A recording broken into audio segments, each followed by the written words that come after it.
Steve Keim will still be the GM and still be making that pick. Ian, they get rid of the coach. They keep the GM. Yes, in fact, Steve Keim, the general manager, was in the meeting with Michael Bidwell where he officially informed Steve Wilks that he would be fired. Not a surprise. Wilks actually met with his staff earlier and basically just told them what was coming. He said, I'm not going to be the head coach here anymore. I have not heard it officially from Michael Bidwell, but basically that is what he told them. So one and done for Steve Wilks. And yes, obviously the result was not good, but considering the talent level, considering they have a rookie quarterback who played a lot and had a ton of growing pains, considering they were trying to make a shift defensively and offensively and had to fire an offensive coordinator, it's fair to ask what the Cardinals were expecting. But obviously going forward, they're expecting a lot bigger things from whoever they hire now. Well, Ian, go deeper if you could. Why? Because that is the question everyone will ask. Everything you just laid out. Rookie quarterback taken 10th overall. An offensive line that had as many injuries as the Redskins. You fire an offensive coordinator, give the job to Byron Leftwich, a first-time play caller. You have a defense that's converting systems. Why then does Steve Wilks only get 1 year? You know, the response I've gotten to that was essentially they didn't think it was good enough and it was not headed in the right direction. They thought they could do better, which is interesting. And look, I mean, we've learned to sort of not judge these coaching hires or coaching moves until after they play out. So there's been plenty that have been criticized that have turned out great, and obviously the opposite. But everything you asked about the Cardinals is fair, every single thing. And again, on the night of April 25th in Nashville, the Arizona Cardinals will have the first overall pick in the 2019 NFL Draft. Who coaches that pick is now an open question. Thank you, Ian Rappaport, our NFL Network insider. Let's go to Arizona now. Omar Ruiz hanging out with the Cardinals.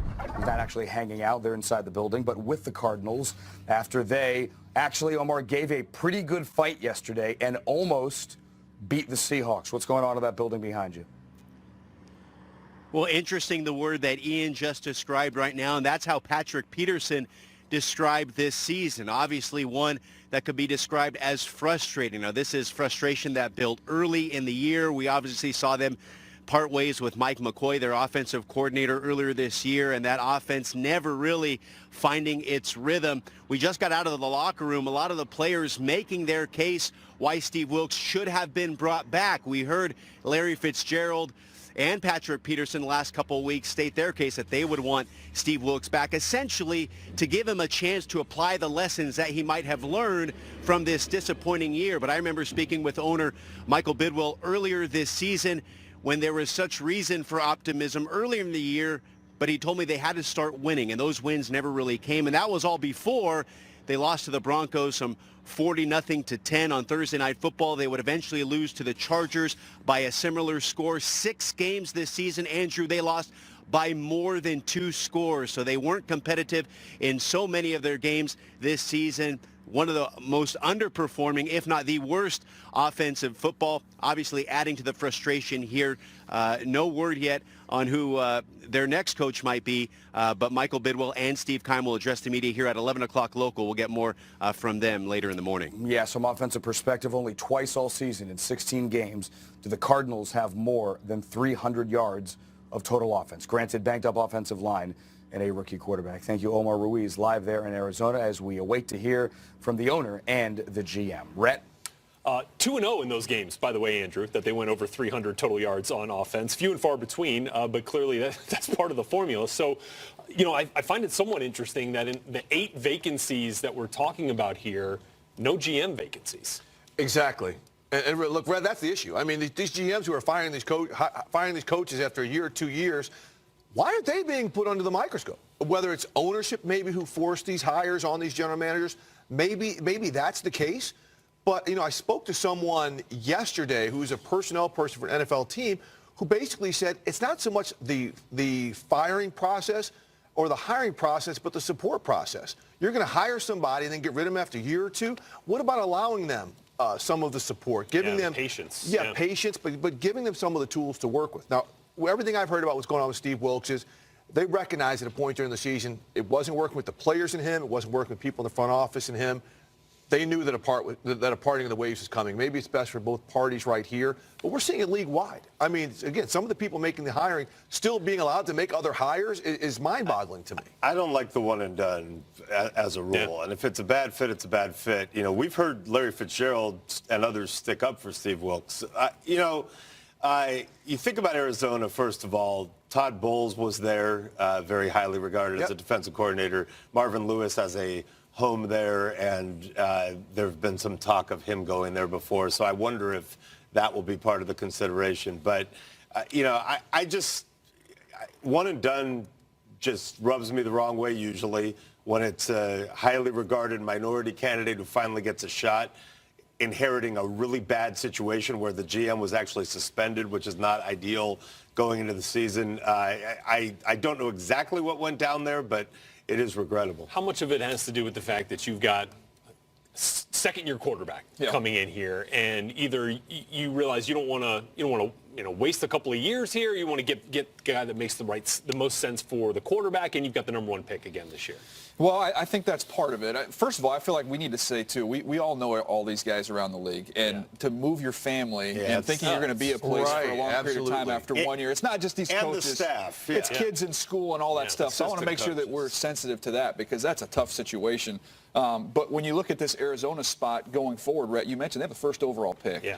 There are some big-time defensive linemen in this draft. When you're building a team, you start with a quarterback, first of all, and then you've got to get guys that can rush the passer. That's how you build a team in today's NFL to win. They've got the quarterback, and I know it wasn't great this year for Josh Rosen, but a ton of ability there. They're going to have a chance to get a big-time pass rusher with that first pick. So even though the record's bad and you can look throughout the roster, it's not in great shape, I think this is a decently attractive job because of those two factors. Okay, let's move over to the Denver Broncos, who are now have let Vance Joseph go after just 2 years. And, I mean, he hasn't really had a quarterback, right? No. So, where did it go wrong then for Denver? And why now and what's next? Well, all these coaching issues we're seeing, they're quarterback issues. Yeah. I mean, you have a quarterback, you're going to win ball games. But, we even heard last year that Vance Joseph was a potential one and done up in Denver. They're losing. This was at one point considered a Tiffany franchise, and they just, not winning up there is an issue. But let's get to John Elway. He is a legend up there. He is a god up there. He's in charge of everything, hiring and personnel. He's got to help support his coach. I mean, he's whiffed on quarterbacks. Okay, the personnel's not great. They've lost very good players over the past couple of years. Traded some of them, Aqib Talib, Danny Trevathan, guys like this who've gone elsewhere and succeeded. So, I think organizationally they need to take a look at themselves. And speaking again to people yesterday around the league, some of the ownership issues, what's going on with John Elway's personnel evaluations. This looks like a great job, because of a great franchise, but there's a lot of holes all throughout here. It's frustrating to me because Vance Joseph has been regarded as a rising star in this business, very highly regarded. He could end up in Cincinnati. His name is being mentioned a lot with the Bengals. And I think he will get another chance at some point somewhere, and I think he'll be good. The Bronco job, John Elway, bless him, believes, he's told me, we should be competing for a Super Bowl every year. That is a very, very high standard in today's NFL to uphold. And the ownership issues, to me, there's a lot of uncertainty there and squabbling. So I don't know how great a job it really is. They paid Case Keenum this last year. Could have paid Kirk Cousins. I don't know how that would have gone. When Peyton Manning was there and still Peyton Manning, it was great, but I'm a little frustrated. Three things real quick here. Being at that game yesterday, the thing that no quarterback, I don't think Case Keenum's the guy going forward.